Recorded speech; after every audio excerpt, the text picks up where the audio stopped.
O que a Bíblia diz sobre os concertos que Deus fez? Bom, primeiro a gente precisa compreender qual é a ideia de concerto, né? O que é um concerto, biblicamente falando? É um pacto, é uma aliança entre Deus e o seu povo, entre Deus e aqueles que querem seguir o seu caminho. Todo concerto ele vem a partir de regras e propósitos. Todo concerto. Sempre que a gente determina alguma coisa, a gente faz um pacto ou uma aliança para chegar até determinado objetivo e a gente vai determinar regras para alcançar esse objetivo. Então, quando a gente fala de concerto no Antigo Testamento, a gente está falando de um pacto, de uma aliança que ela é multifacetada, vamos dizer assim, em pelo menos 8 pontos, se a gente for observar. Primeiro, Deus faz uma aliança com Adão, um pacto, um concerto. Deus dá uma ordem a Adão, e essa ordem é: povoe, sujeite, domine, cuide da terra e obedeça às minhas palavras. Há um propósito para que Adão obedeça. A regra é que ele obedeça. Para quê? Para que ele consiga povoar, para que ele consiga sujeitar, para que ele consiga dominar, para que ele consiga cuidar. Esse é o primeiro concerto que Deus faz com Adão. Só que Adão peca. E aqui que está o ponto. Para a gente conseguir compreender melhor. O primeiro concerto ele é o concerto do Éden. Quando o homem ainda está naquele estado de pureza, vamos dizer assim. E aí Deus direciona ele para um propósito. Só que Adão pecou, né? E com o pecado de Adão, Eva e a condução desse erro pela serpente, Deus vai fazer um novo concerto, agora com Adão. Só que esse concerto, ele agora, ao invés de vir apenas com regras e propósito, ele vem com regras, consequências e propósito. Por exemplo, em Gênesis capítulo 3, você vai ter ali, capítulo 3, versículo 14 em diante, você vai ter ali a condenação, né, da serpente. Você vai ter um subjugamento, um condicionamento para o animal, né, e para o inimigo que usou o animal. Você vai ter a profecia do nascimento do Messias, né? Você vai ter a multiplicação das dores de parto para Eva, a sentença dada sobre Adão de que ele agora vai ter que trabalhar para sustentar a sua casa, né? Então você tem ali uma sequência de consequências que vai findar-se no estabelecimento da morte. Ok? Então veja. Só um momento. Todo mundo pra passar uma moto, ela vai passar agora quando a pessoa tá gravando. Esse concerto ele passa, né? A vida continua e é normal que isso aconteça. Só que o ser humano se torna corrupto, ao ponto de que Deus olha lá de cima e diz: não, agora não dá mais para continuar, vou acabar com essa galera, né? E quando Deus decide acabar com tudo, Deus sonda a terra e enxerga Noé. E aí vem o terceiro concerto com Noé, né? Porque a humanidade pecou a um ponto que Deus sentiu nojo de tudo aquilo, né? E decidiu destruir. Deu ordem a Noé, a gente conhece a história, não precisa ser reproduzida de novo. Só que quando a sentença sobre a humanidade acaba, entre aspas, existe uma ordenança de Deus para Noé. A ordenança é um repovoamento, né? A sujeição animal, né? Sujeição animal, a partir da ordem de Noé. Os animais obedecem a Noé, devem ser sujeitos à ordem de Noé.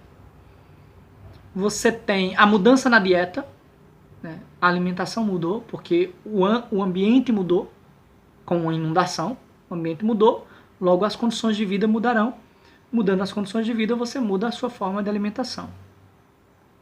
Você tem o estabelecimento da sacralidade da vida, onde Deus vai dizer, olha, aquele que matar, tirar a vida de um homem, a sua vida será tirada também por um homem. Ponto. A vida é importante, não deve ser tirada. Você tirou? Então se prepare que a sua também vai ser tirada. Isso é inevitável. Tá? Depois de todas essas características desse concerto, há uma promessa, e essa promessa é: não vou mais destruir a terra com água. E aí quem vai dizer que é por fogo é Tiago, lá no Novo Testamento. E depois de Noé, muita coisa vai acontecer até que a gente chega em Gênesis capítulo 12 e a gente vai encontrar Abraão.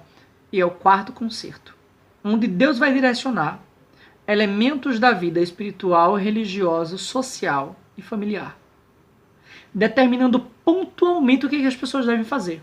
E isso começa com Abraão. Por exemplo, Gênesis capítulo 12, de 1, 2 e 3, Deus vai estabelecer uma bênção nacional, uma bênção pessoal, uma bênção universal sobre Abraão. Né? Onde vai dizer o seguinte, olha, tu serás pai de nações, certo? Uma bênção nacional. Eu te engrandecerei, te abençoarei, uma bênção pessoal, e em ti serão benditas todas as famílias da terra. É uma bênção universal. Ok? Então, qual é o aspecto da bênção pessoal? Por exemplo, a paternidade, né?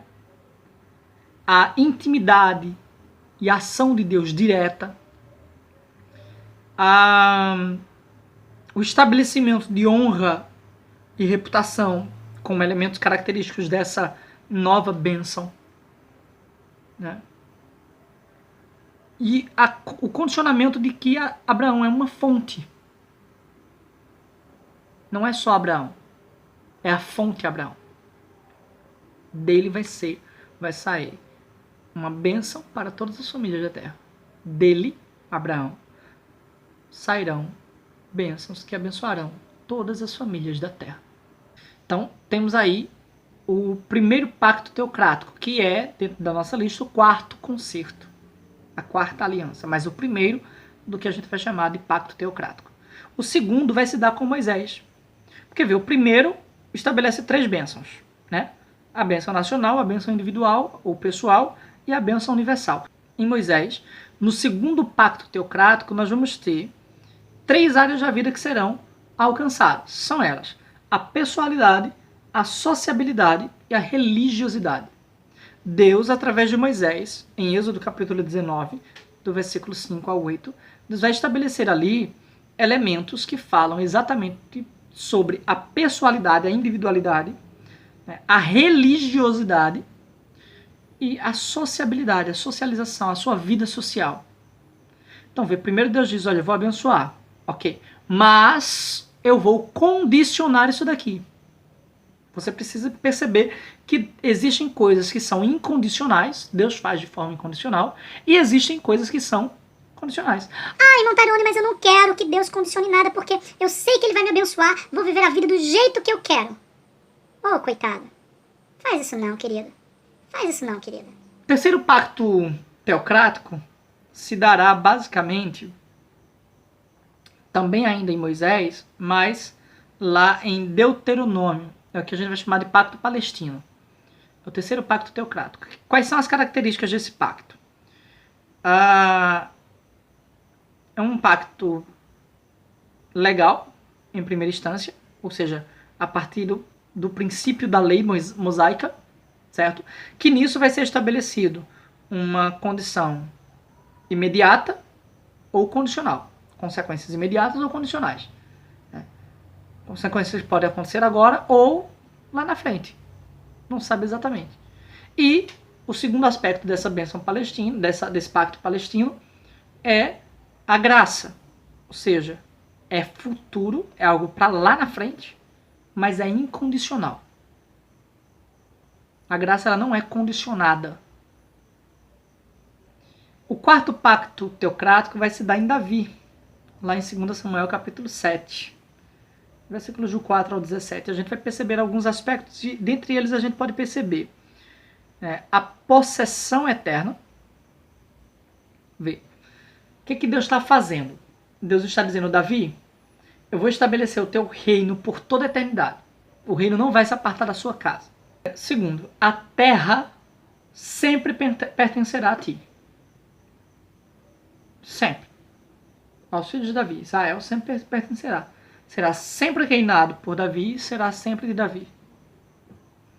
Terceiro, o reino de Davi não se limitará aqui na terra, porque dele é que vem o Salvador de Israel.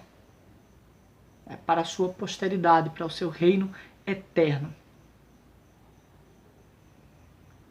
Então Deus está estabelecendo algo com Davi que perpassa a geração de Davi naquele tempo. Consegue perceber isso? Né? Deus está dizendo, Deus está falando para Davi, no tempo de Davi, algo que Davi fisicamente não vai viver, mas a sua posteridade irá.